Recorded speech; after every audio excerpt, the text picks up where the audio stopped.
Hello les amis, j'espère que vous allez bien, que vous êtes en forme, que vous avez la pêche. Alors, gros article, les géants de la tech viennent de perdre 1000 milliards de dollars en 3 jours seulement. Je vous l'avais dit, hein, le gros pour moi ça va être Apple, et Apple voilà, a perdu 200 milliards de dollars depuis mercredi avec voilà, la hausse des taux d'intérêt, et clairement on est dans une situation où c'est pas prêt de ralentir. Et la vraie raison, encore une fois, c'est la surévaluation folle qu'on a eue en 2020-2021. On a eu une hausse historiquement élevée, hein, c'est du jamais vu.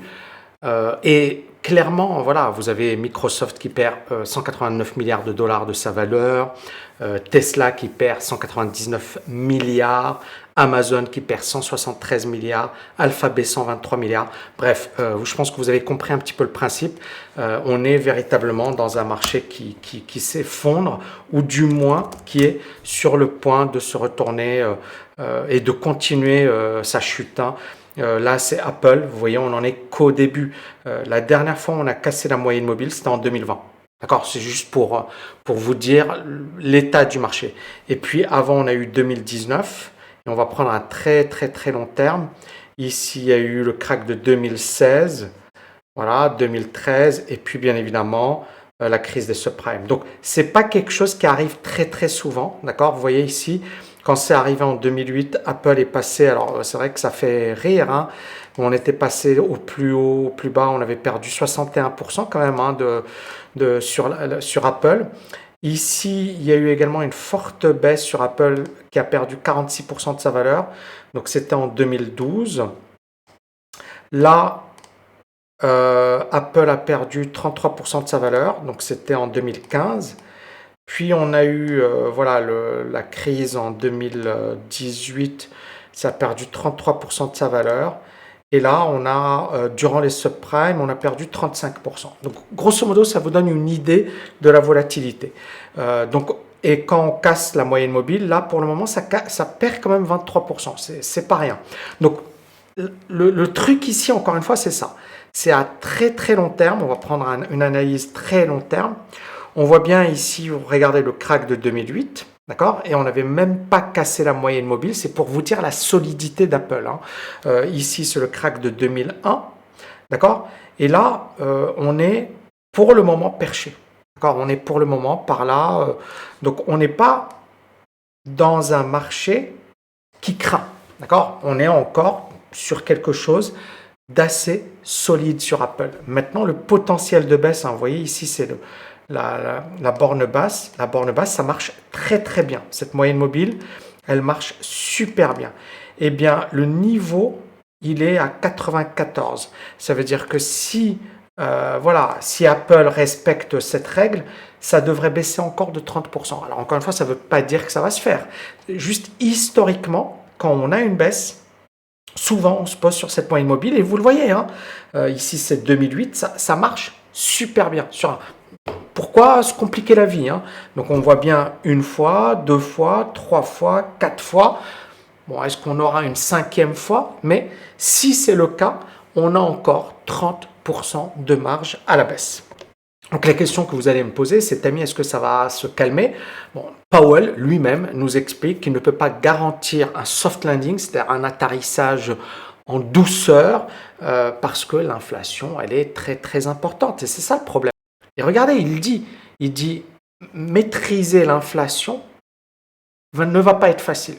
Et beaucoup, même JP Morgan, hein, Jamie Dimon, explique que la Fed aurait dû intervenir plus tôt. Maintenant, clairement, voilà, il essaie d'être rassurant, et c'est normal, et c'est son job. Et vous voyez ici, donc voilà, Powell dit qu'il ne peut pas promettre un atterrissage en douceur parce que l'inflation est à son plus haut niveau depuis 40 ans.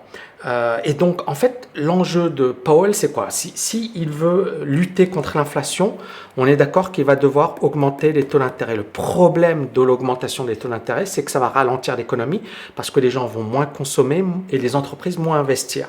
Et donc, en fait, c'est comment calmer l'inflation tout en maintenant l'économie solide.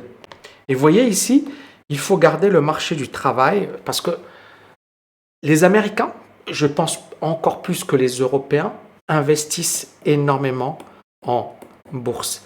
Et je ne sais pas si vous avez suivi un petit peu mes vidéos, et notamment dans cette vidéo, voilà, Apple, les grosses tech ont perdu 1000 milliards en quelques jours. Et ça veut dire que beaucoup d'investisseurs américains sont en train de perdre énormément d'argent. Et donc ça va toucher beaucoup de gens déjà en difficulté parce que les Américains reposent sur les marchés financiers pour leur retraite. Ça va mettre encore plus de pression sur ces personnes. Et donc, clairement, on a une inflation à 8,3%, c'est-à-dire un plus haut niveau sur 40 ans. La Fed a augmenté de 0,5%, mais est-ce que c'est assez? Beaucoup disent que non, mais le but, encore une fois, de la Fed, c'est ça, c'est de se dire, on lutte contre l'inflation, on permet d'avoir une inflation à 2%, tout en permettant au marché du travail de rester solide. Et ça va être très compliqué. Et ça, c'est une analyse assez intéressante de Dan Suzuki. Et il nous explique la chose suivante. Il nous dit, la moitié du marché américain est en bulle. Et en fait, son analyse, elle est vraiment sympa. C'est un peu le point de vue que j'ai. C'est de dire, en fait, les techs, d'accord, représentent le gros de la bulle. Et aujourd'hui, le gros de la valorisation. Et encore une fois, c'est ce que je vous explique très, très souvent. Je vous dis, regardez, QQQ, ça commence à baisser. C'est encore plus fort que Apple. Mais encore une fois, Apple, pour le moment, c'est ça ce qui tient. Apple valait ici 0,25, ça vaut 180. Donc, juste pour vous donner un ordre d'idée, aujourd'hui, ça a été multiplié par 71 000% depuis les plus bas de 2004, ouais, de 2003. Bon, c'est impressionnant.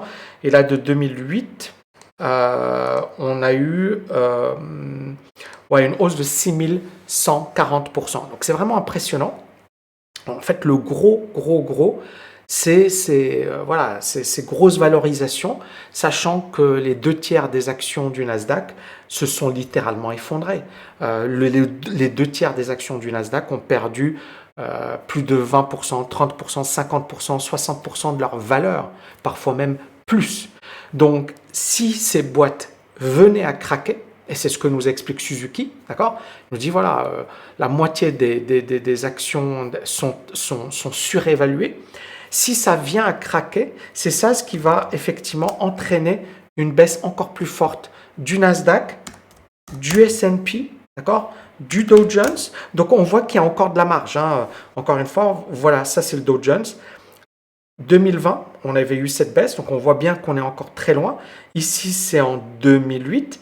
Et depuis, vous voyez, on a eu à chaque fois des consolidations sur cette moyenne mobile. Là, on l'a cassée, mais on voit bien que cette moyenne mobile, c'est vraiment un gros niveau. Donc, c'est un gros niveau de support, c'est-à-dire que si la bourse va baisser, bah, ça, c'est un gros niveau de support. Donc, pour nous, c'est...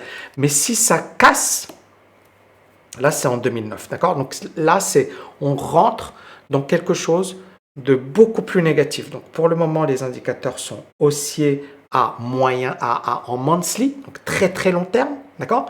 Mais on arrive bien évidemment dans une zone de danger. Dites-moi ce que vous en pensez, les amis. Merci infiniment. Je vais commencer à partager de temps en temps mon point de vue sur les marchés. Voilà, est-ce que vous kiffez ce format? Et je vous dis à bientôt. Ciao, ciao, ciao. Petite parenthèse rapide, si tu veux accéder gratuitement à ma masterclass de 2h30 et découvrir mon meilleur programme sur l'investissement, tu n'as qu'à cliquer sur le bouton ci-dessus. Et n'oublie pas de t'abonner à ma chaîne YouTube et à partager ma vidéo avec tes amis. À très vite.